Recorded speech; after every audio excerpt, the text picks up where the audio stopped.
Hello everyone, welcome to Apti Plus Academy for Civil Services. It's a video session on daily news and editorial analysis dated 1st of December.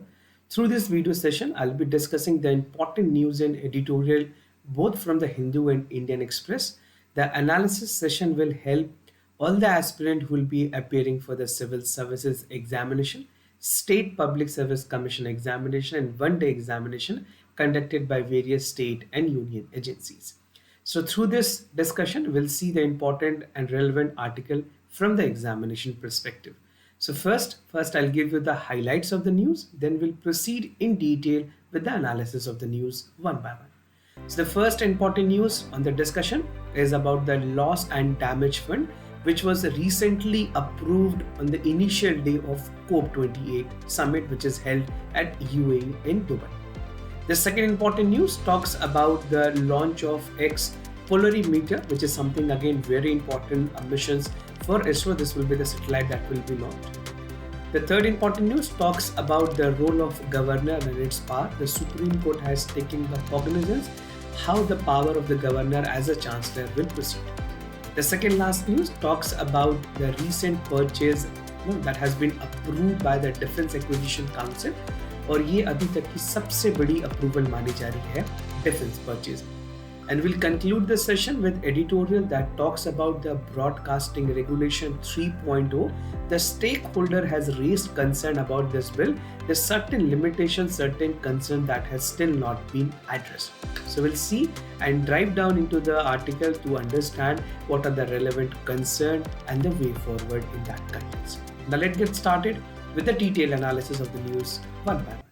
So the first important news is about the first day of the annual United Nations Climate Conference kicked off in Dubai today. The incoming COP28 president so the first day of the conference by urging delegates and oil companies to work together to meet climate goals. The number become important. And now, many national oil companies have adopted net zero 2050 targets for the first time. को actually approve की गई है.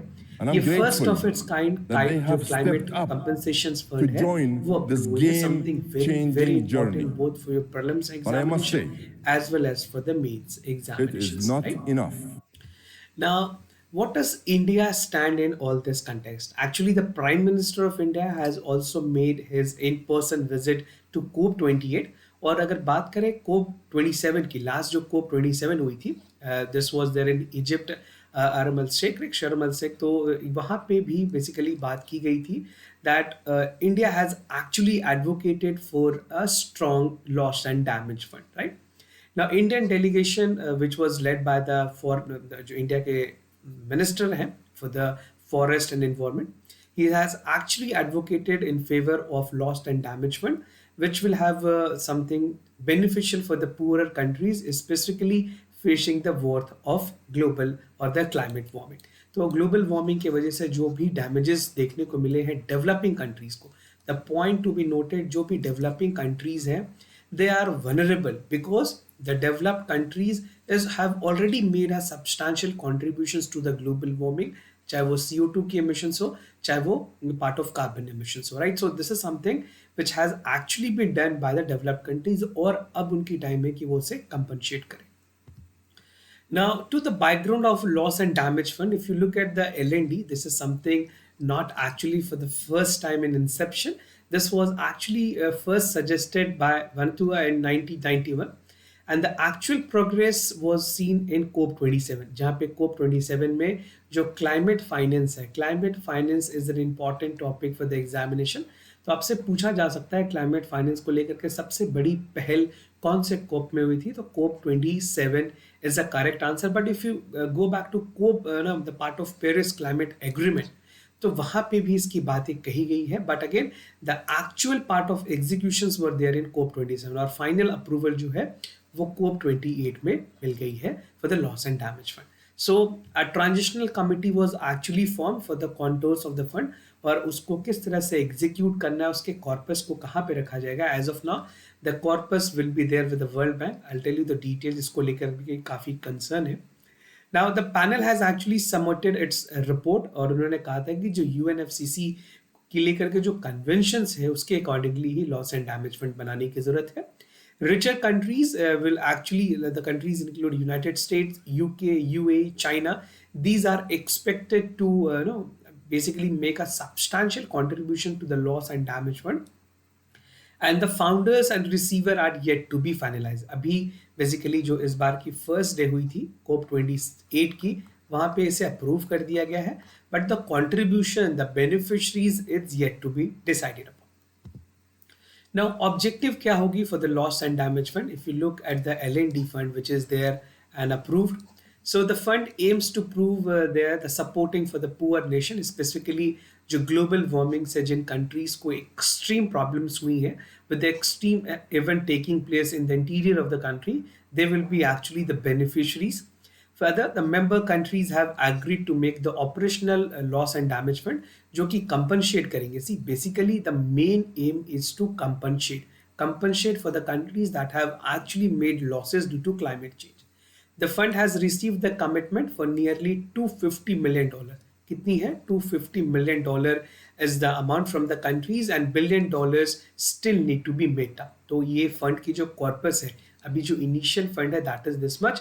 This will further augment depending upon the intensity of the climate change and severity, considering the fact that the sustainability need to be promoted to a larger extent. Now, financial contributions की बात करें, कौन से countries की क्या contributions होंगी? So this again become important for you to know the fact. So UAE is the host country at this time. COP 28 की अगर बात करें, COP 28 की मेजबानी या जो इस बार की host country है, that is UAE. Germany have made the financial commitment with 100 million each year. US ने कहा that they will be contributing 70 million. UK will contribute approximately 50.6 million, and Japan with 10 million. So this is what the initial corpus will be. The European Commission has actually committed 145 million over and above with the German contributions, right? तो Germany के बाद ये extra contribute करेंगे because European union में और भी countries हैं जो कि सब्सटेंशियली उनकी भी कंट्रीब्यूशन बनती है. Now the World Bank will be acting as an interim host. Now this become important for you to take a note. कई बार एग्जाम्स में आपसे पूछा जा सकते हैं कि ये जो कॉर्पस है वो कौन से फंड में पार्क की जाएगी. So World Bank will be parking the entire fund for 4 years, and it has also raised some suspicions and concern that why only World Bank has been chosen. Now all developing countries are eligible to apply for the part of invitees, and the fund will be accordingly distributed with certain SOPs coming out of it, जो standard operating procedures हैं, with the part of compensations, with the part of beneficiaries that will be released soon by the Conference of Parties या UNFCCC की तरफ से. Now moving ahead with other news, that is India to launched first X-ray polarimeter satellite. So ISRO is actually gearing up part for the new missions, और ये India के लिए पहली इस मिशन है after US. This will be first time that will be done in India. इस particular basically जो X ray polarimeter satellite है इसे एक्सप्रोसैट भी कहेंगे, and this is scheduled to be launched by from the Satish Dhawan research centre. और जो vehicle use की जा रही है that is PSLV. So this is again important. Many times they can ask you whether GSLV है PSLV. So this is PSLV. Now, what is the objective of this mission? अगर इस mission की objective की बात करें, first it will measure the X-ray polarizations, which will be the band from 8 to 3.0 K. This is the range. These are some of the technical information that you need to know, right? And might be they can be relevant for other examination that you will be appearing for. तो X-ray की जो conducting range है, जो long term spectacle है या फिर temporal studies है, with regard to cosmic rays and sources will be actually with a band of 0.8 to 15 K. Now mission में basically जो लाइफ स्पैन है, the life span of this part will be also taken into consideration for 5 years, right? Observe की जाएगी कि किस तरह से x ray functions कर रही है, and even the shadow part of the things will be also taken into consideration. The eclipse period which is there, see what is happening, X ray की अपनी पोटेंशियल्स है. Now this will be actually figure out कि किस तरह से जो raise हैं उनकी यूटिलाइजेशंस और बेहतर की जा सकती है. Now there are two payloads which is working. अगर बात करें payloads की, there will be two payloads that is fully functional. So the primary payload will be known as POLIX. What does POLIX mean? This is the polarimeter instrument X-ray जो कि deploy की जाएगी by the Raman Institute in Bangalore, and this will be also assisted by ISRO. So it's not only something that will be done only by the Raman Research Center. और इसमें basically कोशिश ये है कि जो polarimeters हैं that will be looking into the medium range, जो medium X-rays हैं उनकी एनर्जी रेंज जो है वो कैप्चर की जाएगी, राइट.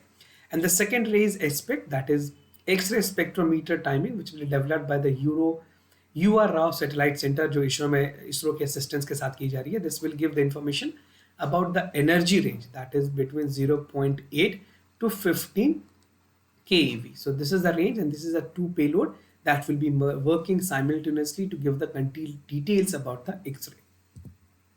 तो क्या सिग्निफिकेंस है एक्सरे की स्टडीज की अगर बात करें, why actually ISRO is conducting on this part and how significant it is going to be. So जो हाई एनर्जी होती है एक्सरे में, ना from here you can expect a question in prelims examination. Prelims में डायरेक्ट सवाल आपसे पूछे जा सकते हैं that in form of electromagnetic radiation this wavelength has a shorter, right. Visible light is emitted through the celestial body known as black holes, neutron stars, and even the active galactic nuclei that is known as pulsar and nebula. तो उस चीज़ को और further studies में augment करने के लिए x ray की क्या पोटेंशियल साइंटिफिकली और यूज़ हो सकती है, ये सारी चीज़ों की स्टडी की जाएगी. Now there's a cosmic X-ray which is reveals the signature of intensified phenomena such as matter as black holes and neutron stars. This has been constant important topic for the prelims examination. Now scientists is also utilizing the X-rays to study the hidden cosmic objectives, which is something which universe is underlying as a mechanism for the dynamics. So these things will be taken into consideration. These are the significance of the studies that ISRO will take care with the part of X-ray source studies. Now moving ahead with other news, Supreme Court observations of the governor acting as a chancellor. Supreme Court ने recently अपने observations दी है, ruling दी है with regards to Kerala governor, and he has said that being the ex officio chancellor of the Kannur University, it is not bound by the advice of the Kerala government or the Council of Minister when it comes to the appointment of VC, जो vice chancellors है university के, उसके appointment को लेकर के. But supreme court ने इसे reappointment को कैंसिल भी किया है. बट कुछ इंपॉर्टेंट नुआंसेस हैं that you need to know with regard to the office of governor and his power as a chancellor of the state universities. So what was the actual observation that was made by the Honorable Supreme Court? अगर बात करें Supreme Court की, so this was a bench which was headed by the Chief Justice of India. He has actually led the bench, and the bench has actually stated that Kannur University की जो act है, this act of 1996, that specifically mentioned that the Chancellor is the sole judge when it comes to the appointment for the Vice Chancellor. तो इनके पास authority है, and governor is not mere a titular head, it's like a nominal head, right. तो यहाँ पे powers जो है that the governor is actually deriving out is from the Kannur University Act of 1996. So he has a legitimate right to take upon the decision. But the court pointed out that the Kannur University Act make a clear-cut distinctions between the role played by the elected government and the governor when it comes to the appointment of the vice chancellor. Now this has become a debatable topic specifically with two state, particularly Tamil Nadu और केरला की अगर बात करें तो वहाँ पे ये चीज़ें काफ़ी ज़्यादा रेलिवेंट हुई है. मेंस एग्जामिनेशन में जो गवर्नर की पावर है as a chancellor can become relevant for your examination. The role of the chancellor in public university, अगर बात करें गवर्नर की, how the role of governor is actually there as a chancellor in public university. State public universities जो establish की जाती है that is passed by the state legislative assembly और state act के through ही actually ये functions करती है, right. Now in most cases governor has been designated as a chancellor of this university. हर एक state में जो universities होती हैं उसके chancellor ex officio is the governor of the state, right. This is something that you have must read across the textbook. Now the chancellor function as the head of the public university while appointing as a vice chancellor of the university. So this is the prerogative of the governor to decide and appoint for the VC, which is there the vice chancellors, right. Now the chancellor preside over the meeting with the various universities bodies. ये कुछ powers हैं जो मैं आपको बता रहा हूँ. If you're writing specifically in the mains examination, आप ये powers वहाँ पे बता सकते हैं. Specifically कुछ और important power की बात करें governor की as a chancellor role में, he established the new university and department. This is something which governor is actually empowered with, conferring the withdrawal degree and titles and instituting the part of fellowship. So these are some of the powers which is envisaged with the chancellor, that with the public university with the state concern. Now moving ahead with other news, that is center approved the major deal for the defense, something very important in this slide. और ये अभी तक की सबसे बड़ी defence deal मानी जा रही है, जो डिफेंस एक्विजिशन काउंसिल है, which is headed by the Minister of Defense. It's the highest apex body जो कि defense acquisitions के approval में decision लेती है. And just to tell you, the Defense Acquisition Council is headed by the Defense Minister and not the Prime Minister. Sometimes this can be a question in the prelims also. Now, क्या क्या चीजें approve हुई है इस decision में? First, the defence acquisition council which is headed by the defence minister has approved a total of 2.23 trillion, which is the first ever aircraft deal in the country. और इसमें defence acquisition council ने जो acceptance of note है, जिसे AONB कहते हैं, this is acceptance of note, were given for two types of anti-tanks munitions and even the area denomination which is known as ADM type 2 type 3. These are the details that you don't need to get into, right? आपको इतने ज़्यादा details में जाने की ज़रूरत नहीं है. The top body, that is the Defense Acquisition Council, has actually procured military hardware also. सिर्फ और सिर्फ एयरक्राफ्ट के लिए, मिलिट्री के लिए भी अप्रूवल दी गई है, जहाँ पे ऑटोमेटेड टारगेट ट्रैकर्स और डिजिटल बैलिस्टिक कंप्यूटर्स या DBC भी कहते हैं, 1490 tanks were actually approved. Now, the decision which was taken by the Defense Acquisition Council, which actually called for the self-reliance in the defense sector. The decision which was taken by the Defense Council will invariably call for promoting the Indianizations and even the self-reliance in the defense sector. तो 98% जो total procurement की जा रही है, that will source from the defense industry, the domestic defense industries है India में, उनके through की जाएगी. जो टेक्नोलॉजी ट्रांसफर है, the technology transfer will take place and it will ensure कि जो इंडिया की इंडियन डिफेंस इंडस्ट्रीज हैं वो सेल्फ रिलायंस के गोल को अचीव करें, right. So the that approval propose for the Indian air force, जहाँ पे अपग्रेड की जाएगी Su-30 फाइटर फ्लीट्स के. उसके अलावे the state run aerospace major जो हिंदुस्तान एरोनॉटिकल लिमिटेड्स हैं, उनको भी ये मौका मिलेगा कि that they will be actually working to make a progress in the Indian air force, right. In February 2021, the defense minister has sealed 48,000 crore rupees for the deal, जहाँ पे HAL को प्रोक्योरमेंट दी गई थी for the Tejas 83 Tejas MK1 jets for the Indian air force. So these are already been in pipeline. उसके बाद अभी जो अप्रूवल मिली है, this is considered to be one of the highest part और the largest part of the defence acquisition taking place in the country. Now, moving ahead with the editorial for the day that talks about the broadcasting regulation. There have been certain changes that has been brought in the broadcasting bill 2023. क्या omissions की गई हैं, क्या commissions की गई हैं, उसके बारे में देखेंगे. The stakeholders has raised concern with this bill because it provide a part of extra power, or you can say the indigenous power to the government, and the prerogative to decide will be rest with the union government. So what is there? First, we'll look into the background. We'll see the key provisions, concern, questions on the Broadcast Advisory Council, leeway to the government, क्या क्या advantage और benefit है government को, और we'll conclude with the sessions with the part of conclusions that is mandated. Now, Ministry of Information and Broadcasting ने Broadcasting Regulation Bill नवंबर में ही release किया था. We're making it a step towards integrating the broadcasting regulation, right? Either it is OTT or the part of social media. But from that onwards, the stakeholders, जो stakeholder हैं इस bill के, they have raised concern that it provide undue advantage to the union government when it comes to deciding upon a matter.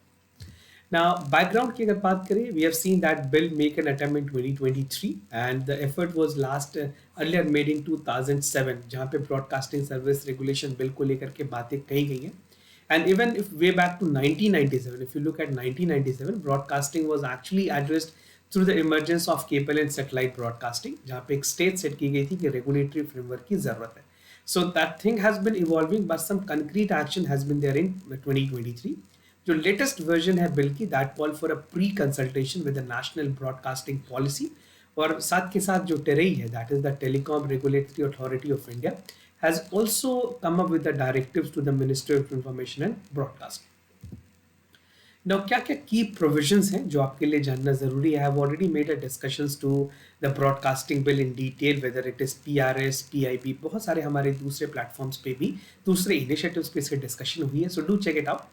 Now I will tell you the key provision. The bill required the broadcasting network, जो operators होंगे, जो network operators होंगे, right, to maintain a subscriptions of data record following the international norms undergoing with the external audit. So audit with something that will be the part of a due process that has to be taken care by the auditors of the particular broadcasting networks, and it seeks to establish a transparent methodology जहाँ पे audience measurement हो, whether it is the part of observations, whether it is the part of viewership, like बहुत सारी अलग criteria होती है जिन पे judge की जाती है, the rating data addressing the opaque value chain and even the satellite televisions that is working in the country.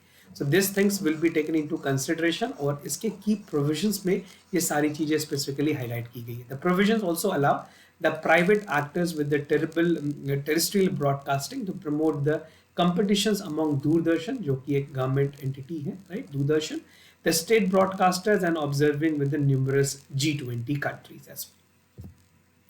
The some of the concern that has been there, specifically with regards to the inclusion of over the top. जो OTT, you have seen that OTT are actually the part of mainstream that has become. तो यहाँ पे try ने national broadcasting policies को लेकर के definition करने की भी बात की थी. But the extent of the definition for broadcasting has limited the independence of journalist and non-affiliated news outlet because there are stricter norms और larger multilingual जो टीवी नेटवर्क्स हैं उनमें काफ़ी ज़्यादा limitations भी हो सकती है. Now mandating the e-content evaluation committee. Now this committee will become a powerful committee that will decide upon which content is actually something which is promoting for the welfare of the society या कौन सी ऐसे content है जो anti-social content है. Anti-social content will be completely prohibited. So this will be something that will be decided upon the content evaluations committee. Now questions की गई है broadcasting authority council को लेकर के, जो broadcasting council authority will call it as a BAC. So BAC will decide upon that to examine the grievances, any violations अगर किसी भी तरह की होती है प्रोग्राम कोड की या एडवर्टीजमेंट कोड की, तो ये बैक डिसाइड करेगी. इसके लिए भी दो कंसर्न है. फर्स्ट कि जो कैपेसिटी होगी काउंसिल की that has to take the part of grievances, और ये अभी इंडिया में 800 मिलियन टीवी व्यूअरशिप है, चैनल्स मल्टीपल ओटीटी के प्लेटफॉर्म्स भी हैं, तो क्या इतनी चीज़ों की एड्रेस के लिए ये पैनल में जो कंपोजिशन है वो सफिशिएंट है. Second, the lack of autonomy with the part of accorded the body, जो ऑटोनॉमी दी जा रही है because centre will be also interfering on the final verdict. So will the BAC will have an actual part of the autonomy or it is something that is a part of prerogative which actually government will be doing, right? Second, the bill seems to empower the central government ultimately to decide upon the council advice. तो कहीं ना कहीं ultimate power rest with the union government or with the central government. Now leeway will be there always with the government. जो advantage है वो government के पास होगी because the bill empower the inspection for the broadcasters and even advanced पे जो impound with equivalent presumptions and even those with their employees. See what will happen whether it is a back, the broadcasting acquisitions council हो या फिर content evaluations के लिए जो committee बनाई गई है, they will be actually taking and they will be empowered to do so subject to the part of approval by the central government. This is again one concern. Further, the violations of the program code which is attractive with the part of advertisement, deleting or modified content will be a measure which cease to have a transmission with a particular duration. So duration will be decided that this need to be cut out, which will be subject to the part of approval by the BAC as well. And definitely the whole sole idea is to ensure that they are under the regulatory framework. Now the bill finally grant the tremendous leeway to the government to curtail the broadcasting distributions in public interest, और जो public interest है, जो public interest की definitions है वो भी define नहीं की गई है, which is again a concern. But to conclude the fact, I mean ये एक steps है जो कि comprehensive regulatory framework की तरफ आगे बढ़ रही है for the broadcasting. But we should check that whether the freedom of press is actually been diversified. अगर बात करें प्रेस फ्रीडम इंडेक्स की, इंडिया की रैंकिंग हमेशा ही गिरी है और इंडिया की रैंकिंग अपने नेबरिंग कंट्री से भी काफ़ी वर्स्ट है, तो उस चीज़ को भी हमें ध्यान में रखना है. The broadcasting service regulation must not lose the opportunity to protect the press freedom and diversify the part of India diversity, which is something at larger context we are talking and we have been always advocating for the diversity of the country. तो ये सारी चीज़ों को ध्यान में रख करके हमें रेगुलेटरी प्रोविजंस, स्ट्रिक्ट नॉर्म्स बनाने की जरूरत है so that these things are not actually being impacted. Now moving ahead with the answers discussions for the yesterday questions. कल के जो सवाल हैं उसमें पहले सवाल के करेक्ट ऑप्शन है B, like the things which is there. जो स्टेटमेंट 1 और स्टेटमेंट 2 करेक्ट है, आप देख सकते हैं कौन कौन से इसमें ऑप्शन हैं जो आपने करेक्ट मार्क किया. For second question, both statements are correct about the STR, right? So you can check what you have marked. It is extremely in the lower Gangetic Delta bordering the Bay of Bengal. The map work also become important for your examination. Daily MCQs for the day. The first question for the day is about the fiber optical cables. The optical cables are cylindrical stand of the glasses. The principle of total internal reflection is a fundamental for the optical fiber cables. Optical fiber cable are sensitive to external disturbance such as lightning and bad weather. तो आपको बताना है कौन कौन से इसमें statement correct है. तो mark your correct options in the comment section. आप अपने क्वेश्चन नंबर लिखें, उसके बाद क्वेश्चन ए, बी, सी या फिर डी, जो भी ऑप्शंस आपको करेक्ट लगे वो आप हमें कमेंट सेक्शन में जरूर बताएं. The second question for the day is the Air Quality Index Report 2023. This was recently released और काफ़ी important है आपके upcoming prelims के लिए. The Central Pollution Control Board publishes this report annually. The air quality lifetime index found in the air is affecting the life expectancy by the people around 11.9 है. So Delhi में इतनी pollution की वजह से लोगों की एज में गिरावट देखी गई. Whether it is correct or not, you have to check for correct option. Question number 2 लिख करके अपने जो correct options हैं वो हमें आप comment section में ज़रूर बताएं. So this was all about for the daily news and editorial analysis followed by the MCQ questions. If you have any other concern, queries about test series, programs and admissions, you can reach out to us. We'll be more than happy to assist you. For time being, I'm signing off. Thank you so much for watching. Thank you for staying connected.